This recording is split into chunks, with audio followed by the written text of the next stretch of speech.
In this tutorial, I will show you how to restore the previous version of a published flow.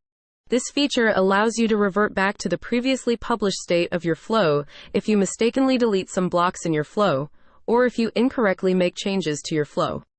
Here I have a published flow. I will make some modifications, publish it, and then revert it back to this version.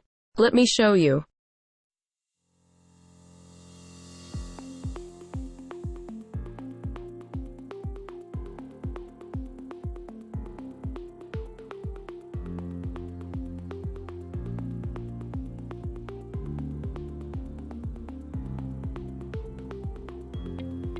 Here we come to the end of this tutorial.